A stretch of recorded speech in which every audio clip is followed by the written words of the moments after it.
pastor. 5 minutos de fé, a gente segue agora com o Tolerância Zero. E olha, na semana em que se celebra o Dia Internacional da Mulher, a gente fala, e a gente segue falando, na verdade, né, porque já temos trazido o tema aqui, já estamos trazendo há alguns dias o tema, e a gente segue falando sobre a triste e dura realidade da violência contra as mulheres em Sergipe, no Brasil, né?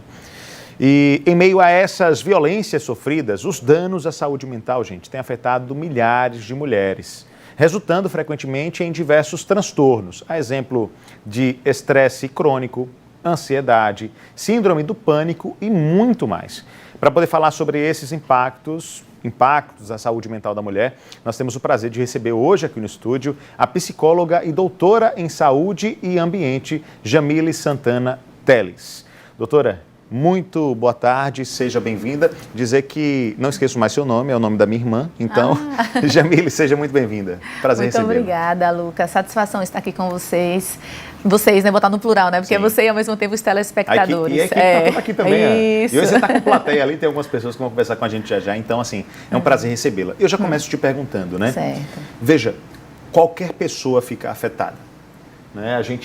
Hoje aqui nós trouxemos pelo menos 2 casos de violência contra a mulher bastante fortes. Um que aconteceu em Estância, de uma mulher que foi agredida covardemente pelo companheiro, espancada.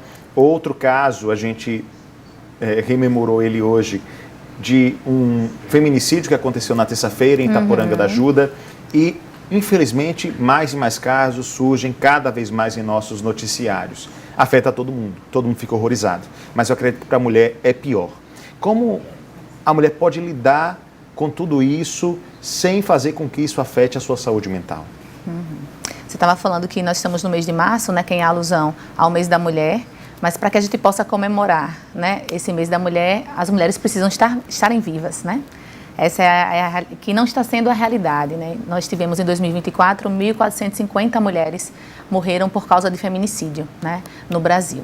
Então, as estatísticas estão bem altas e a gente precisa parar para pensar melhor sobre como cuidar dessas mulheres, porque a gente sabe que a violência doméstica, geralmente ela acontece durante muitos anos, né? Não é um episódio isolado, né? Geralmente é a recorrência dos fatos, né? Do comportamento agressivo, das tentativas de humilhações e principalmente controle, né?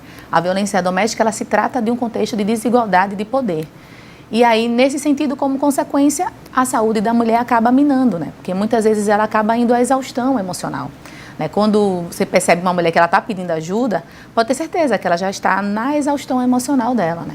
E aí, como consequência, acaba tendo alguns impactos de ansiedade, sentimentos de culpa, né? Às vezes, no atendimento, né, a gente escuta muitas mulheres falando assim, eu acho que eu sou a culpada, né? Eu acho que o fato de estar acontecendo isso na minha família, a culpa é minha. Quando, na verdade, a gente sabe que não é.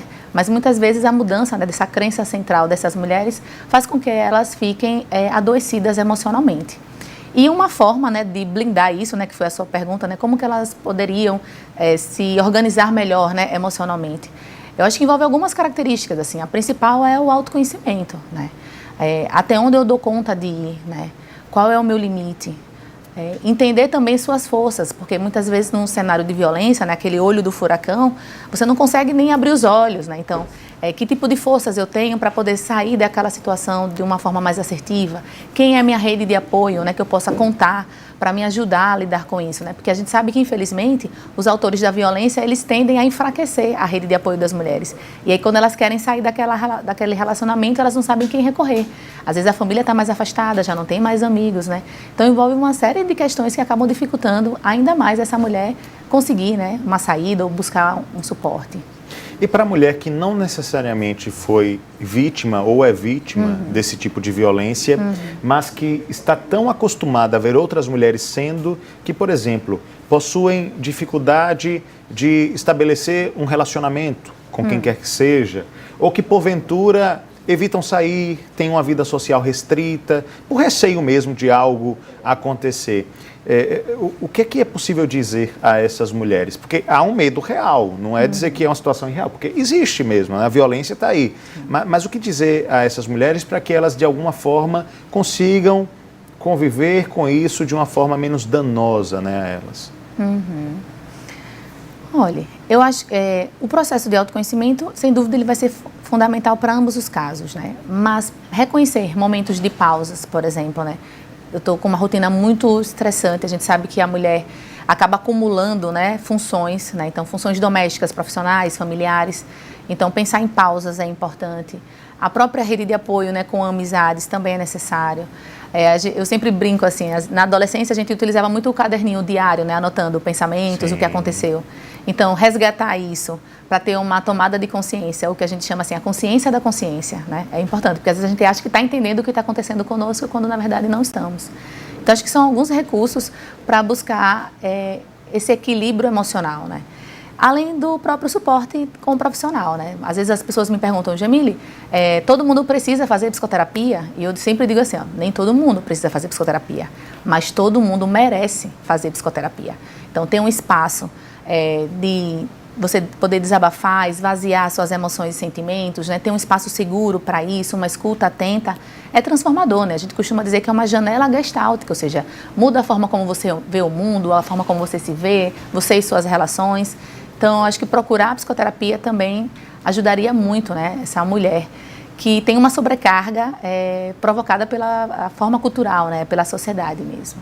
Perfeito. É um caminho que todos deveriam seguir, esse da psicoterapia, né? Eu imagino que no seu dia a dia, acompanhando essas mulheres, você tem percebido casos que, obviamente, não podem ser trazidos aqui, mas de mulheres que conseguiram contornar essa situação, conseguem seguir a vida. O trauma talvez permaneça, não sei se é esse o caso, mas conseguem seguir a vida de forma funcional, lidando com aquilo ali que aconteceu na vida, mas seguem, né? Sim. Nenhuma mulher merece viver com medo, né? Você fazer uma denúncia, você procurar um atendimento psicoterapêutico, é um ato de coragem e de proteção à vida, né? Sim. Então, o acompanhamento psicológico, ele tem esse objetivo, né? Proporcionar um suporte emocional a essas mulheres, né? Quer que seja pela tomada de consciência, pelas estratégias de enfrentamento para regular a ansiedade, a ressignificação do estresse pós-traumático, né? Que muitas vezes um relacionamento abusivo ou o fato de vivenciar a violência acaba provocando nessa mulher, né? Então, é preciso buscar outras rotas, né, outros caminhos para poder contornar esse momento, esse evento traumático, né, que acontece na vida dela, né? Ou seja, a gente não tem como apagar o que aconteceu, mas é possível lidar melhor e buscar novas formas, né, para sair dessa situação de uma forma menos danosa, né, com uma estratégia de enfrentamento mais assertiva. Perfeito. Eu faço psicoterapia, indico para todos que estão nos acompanhando agora, homens e mulheres, é muito importante e eu acredito muito nisso que você traz para nós, Jamile. Sim. Algumas pessoas precisam, mas todos merecem. Todos merecem. Isso. Obrigado pela sua presença aqui, viu? Forte abraço. Se tiver algo mais a acrescentar, fique à vontade. Só para finalizar, assim, para enfatizar que é importante, nesse cenário que você falou assim, de violência, principalmente essa que aconteceu em instância e tudo mais, né? A gente precisa pensar sempre assim, que o autor da violência, ele precisa ser punido, né, de maneira firme. Mas também a gente precisa pensar que esses autores da violência, eles também precisam ser tratados, né? Porque senão a gente vai ficar enxugando gelo nesse cenário de violência. Então a gente precisa cuidar da mulher, claro, que está sofrendo, é a vítima, ela precisa de suporte. Mas os autores da violência também precisam de cuidados, porque senão a gente vai continuar sempre nesse processo de violência, né? E que o nosso objetivo é erradicar essa violência. Então a gente precisa também tratar o autor da violência, tratar melhor aspectos culturais, né? Que envolvam a forma de o que é ser homem, o que é a forma de ser mulher, para que a sociedade conviva melhor. Perfeito. Mais uma vez, obrigado pela presença e participação aqui conosco, viu?